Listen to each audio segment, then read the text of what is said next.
This is Bill Highland from Ghost and Spirit Paranormal.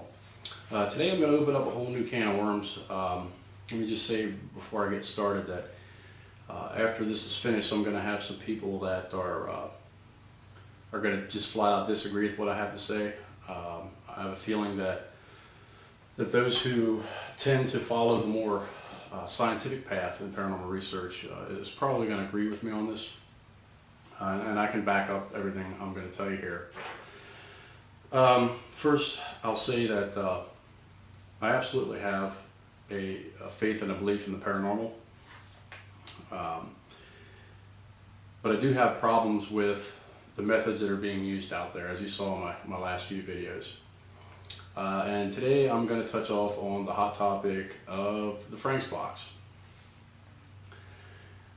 I'm going to keep looking down because I had to take notes. I have a whole lot of details that I don't want to leave out. So if you see me look down on occasion, that's what I'm doing.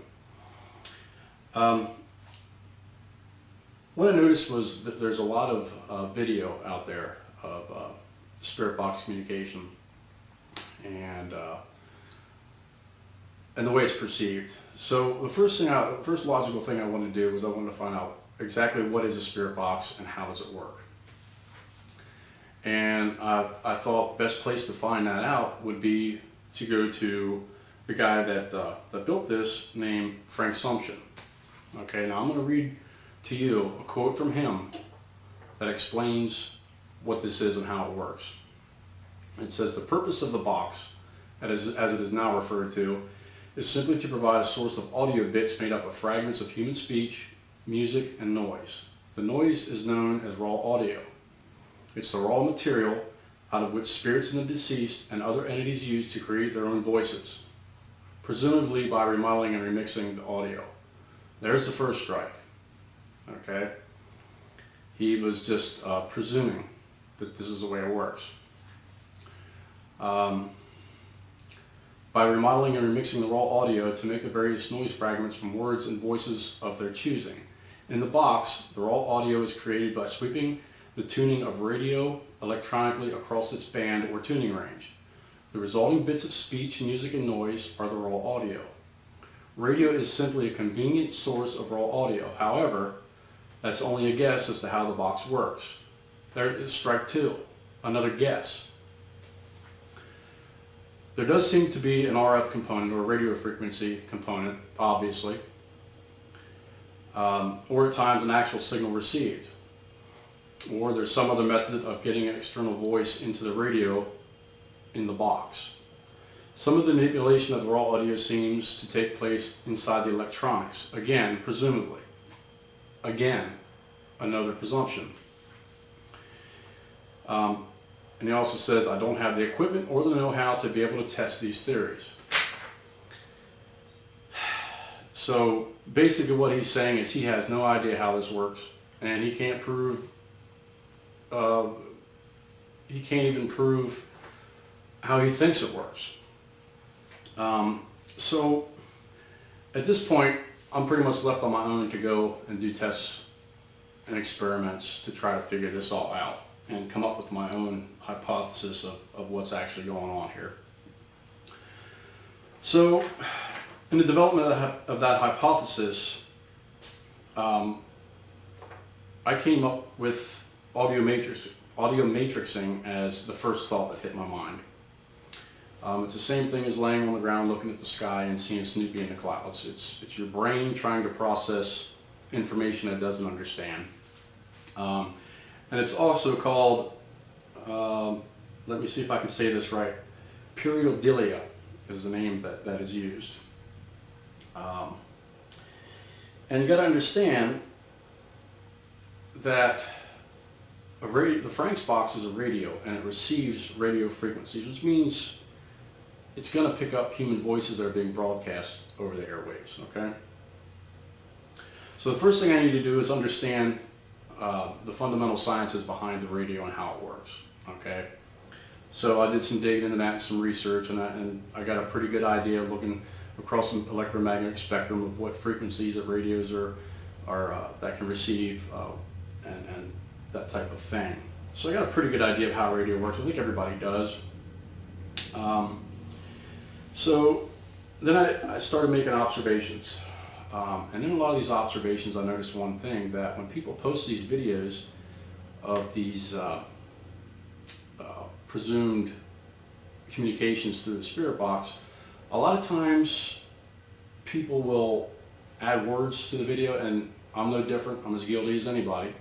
And in fact, the thinking behind this is that we're trying to help other people hear what we hear. And in reality, what we're doing is we're just reinforcing this audio matrixing by doing this. So I made that observation. And then what I had to do is I had to make predictions of what I think would happen during these tests,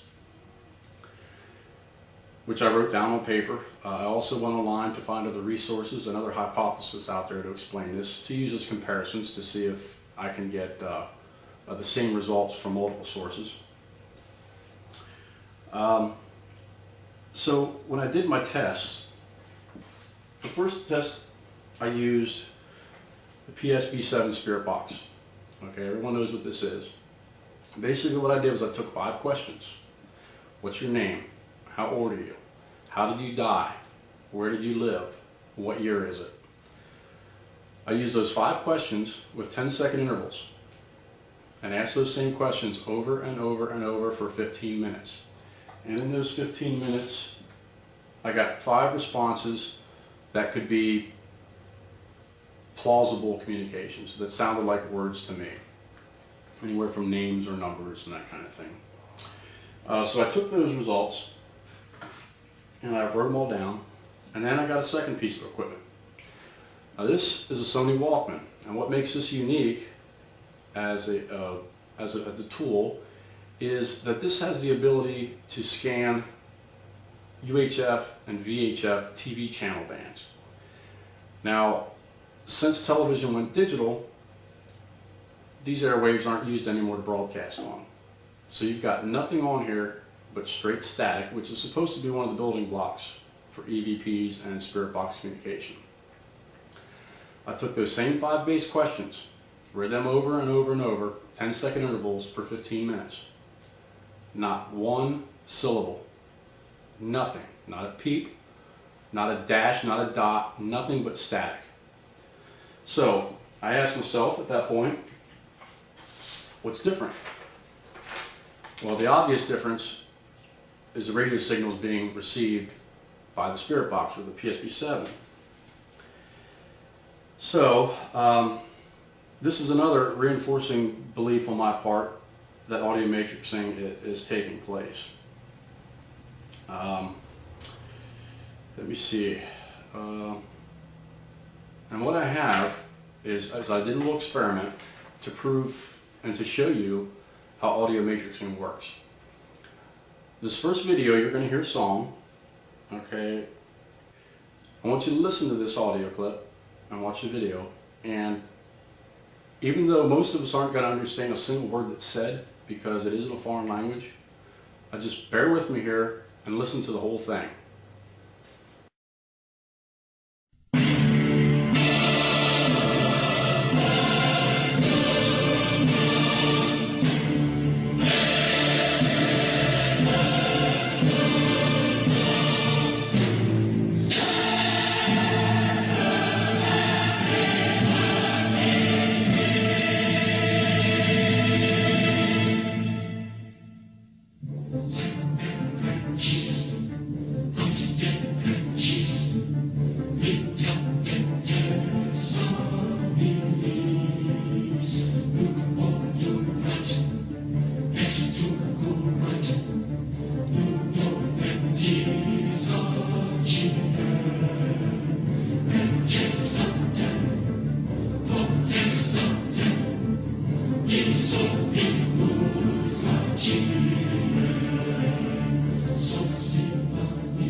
Okay. There's not a whole lot to hear there other than the music and the words. We can hear the words, but we have no idea what they mean. This represents to me the spirit box.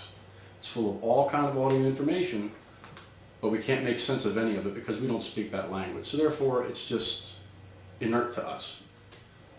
Now, what would you say if I could take that same song and I could force your brain to hear words that do not exist?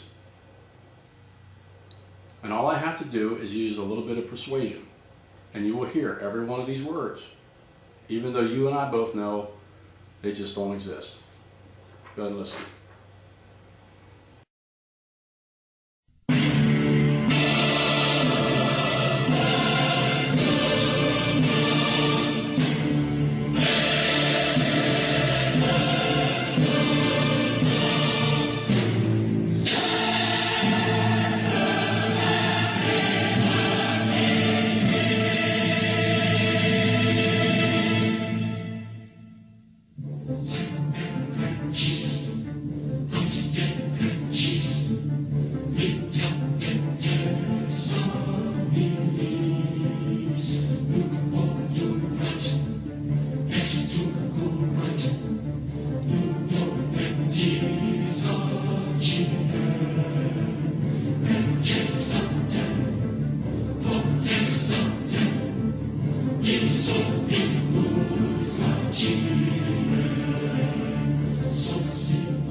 So what I did was I took an idea that was out there in the paranormal research community, and I didn't necessarily debunk it because there really isn't anything to debunk.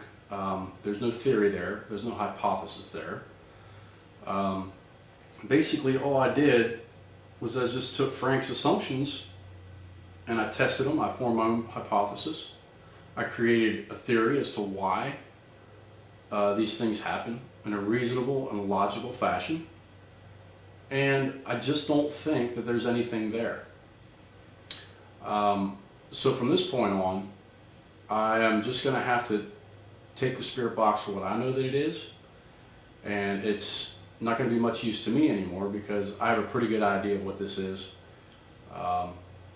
And it kind of breaks my heart because, you know, it's one of those things where I'm fighting myself. You know, boy, you know, how can this be true? It can't be. It can't be. In fact, I even had a little internal argument with myself. You know, I've had recordings where I've had what I thought were apparitions or spirits literally cursing at me, which leads me to another point. So I thought about that, and I thought, well, okay, what are the other possibilities that could cause something like that to happen? Well, just so it turns out that there are analog telephones out there, wireless telephones, ham radios and CBs. All of those signals can and do, or excuse me, they can and are received by AM/FM radios. So as long as that possibility is that I had a neighbor with an analog cordless phone on the phone cursing, you know, I can't rely on that as, I can't use that as reliable evidence. It's just, you know, you can shoot holes through it because there's other possibilities. So I definitely had to reevaluate the way I thought about this. I expect to get some hate mail, some disagreements, and just people, like I said, are just flat out going to ignore what I have to say here. But from my own standpoint, you know, I did the testing. I even showed to you that you can hear things that aren't there. So it's up to you to decide what you're going to do with this information. Don't believe everything I told you. Go and find out for yourself. Do your own tests. Everything that I just explained to you is completely testable by anyone that's watching this video. You just have to do it. And if you do it, you're going to see that there's a lot of holes in what's going on with the spirit box. Alright? So until next time, see you later.